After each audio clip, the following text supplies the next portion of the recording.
député Michel, député Antsirabe dia raha ho an'ny hevitro manokana dia tsy misy ohatran'ny fanavatarana ny fifidianana. Ny fifidianana ihany ny vahaolana ivelika fa vahaolana tena diaingana mahomby mitantarana ny hansy ny firenena atao anatin'izao fahaseranana fa saingy izao fotsiny asiako saingy ilay izy ny antony ny fifidianana ny solution fa mba tsy ho solution hiteraka problème. Zany hoe le solution eto zany mila balisena tsara, balisena mba tsy ho tonga ilay problème ireo. Ka eto zany hoe indritrarehetra zany no tonga hoe indrindrandrindra tokony misy ny éducation électorale, zany hoe fibeazana mihitsy ny fidy e ny fotona satria ka zany hoe refondation maro mivoy ny fondation fa zany mieritreritra hoe amborindrano famizany fondation zany dia am-pirenena vabataratsaka anakilaky ny firenena fa fotsiny alohan'ny kosany alohan'ny fifidianana dia ao anatin'le solution le balise ny fifidianana ny éducation électorale. Ohatra izy kon'izany zao hoe ny tanina mpifidy mba tsy hivarotra ny fanahy, hivarotra ny safidiny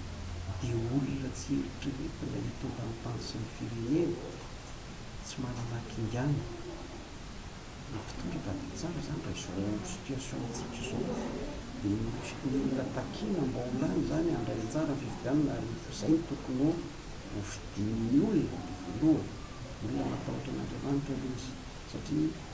firenentsika firenena kristiana deux dia olona manana akingana kinga actif dynamique kinga anao inona le akingana sy fahalalana analaingana zany ny fahantrana dia manaraka izany olona afe aingana dia aingana ny tsy fandriampahalemana izay tena mampikekeka ny iny irantsika malala ny sisiny ny misisitany rehetra anisan'izany reo any faritra tsy mandrefana izay mpamokaponga satria lasa ho tantara fotsiny io fananatsika omby io raha pitso afaka pitso satria raha tsika malala sako midiny izany fa raha mbola efanondranan'omby io zavatra ataony so io mbola manjaka mivitantanana ny omby io potika tsy hoe raha angano rirarira sisa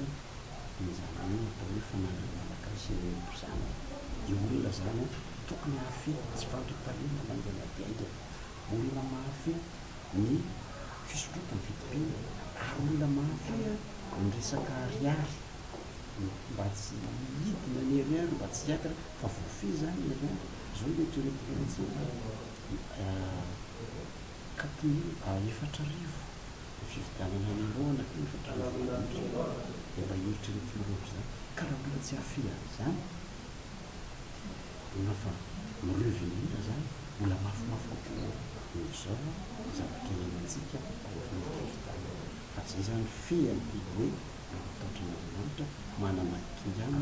sy fahalalana efa niomana ny tondra afe aingana tsy fandriampahalemana afe ny fikaran'ny fitipina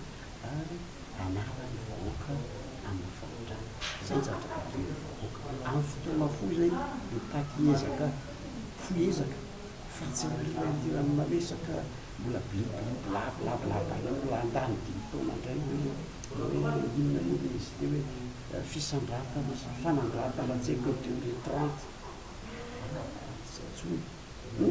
fa zay ny olona takena hoe vanim-potoana ankehitriny.